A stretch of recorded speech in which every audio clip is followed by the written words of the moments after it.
All right, it's about 31 degrees. It's cold out here for Texas.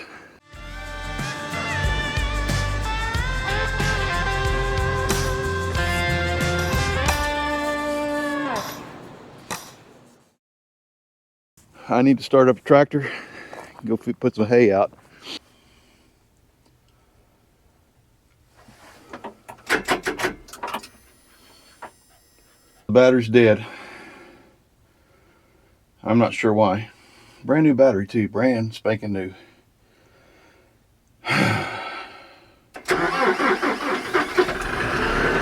So we got the tractor started up.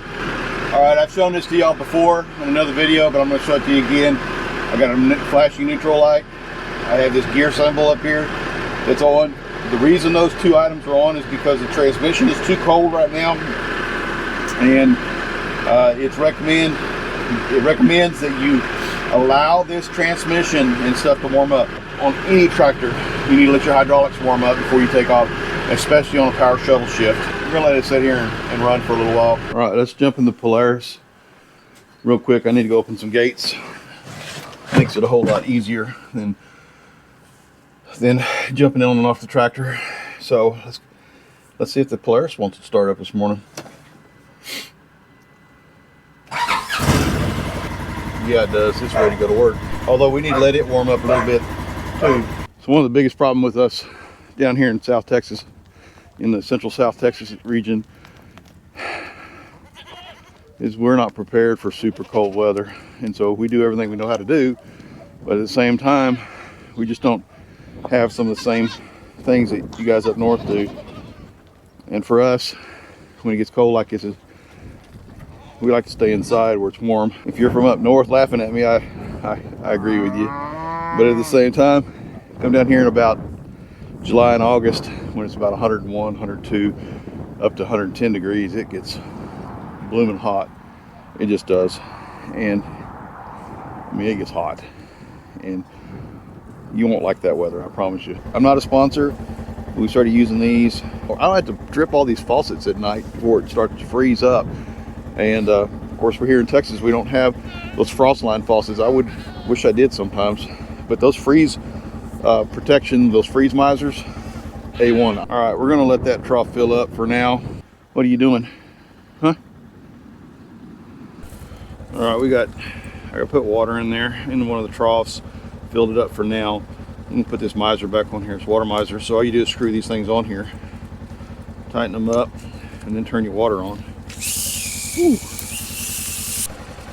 So I've never seen it do that before, but it ran for a second and then it shut off. That's the first time I've ever seen that, but it seems to be working again like it's supposed to. All right, so you've been warming up for about 20 minutes. Let's see what we got here. Looks like all the lights are off. So up here you had that light for the transmission or the power shuttle being too cold, and then my neutral light was flashing. It's not flashing anymore. And if you look right here, we're almost up right at operating temperature. Took about 20 minutes to get it there, but it's there.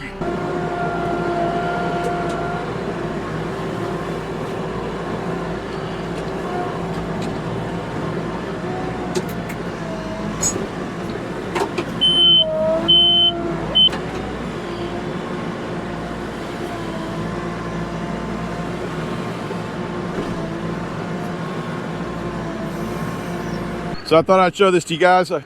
Probably many of you remember back when we got a whole bunch of dirt delivered out here. This is the back of a stock pond, and we had this whole area right here.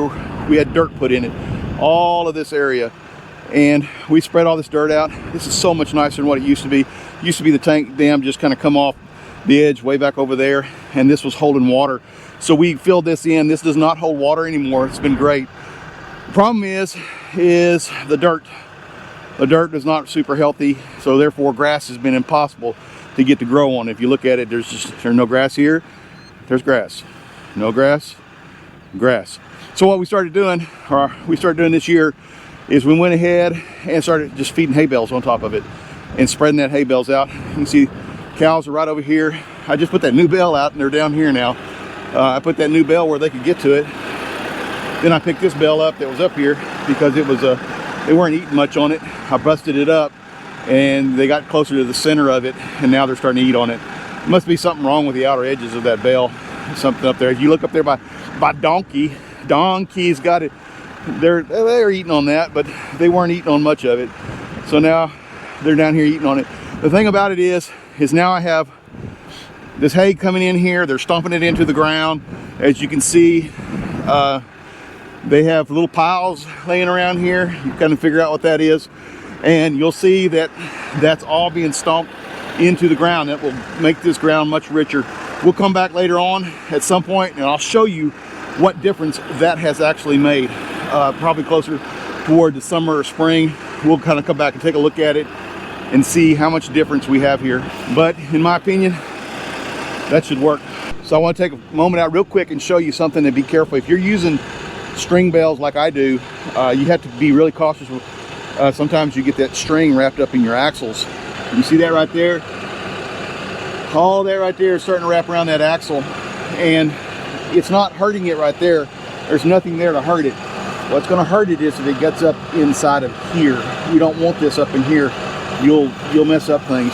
So you just want to keep an eye on that. I've seen tractors with this stuff all over the back axles and front axles back in the past. Cut this stuff off before it gets into these areas.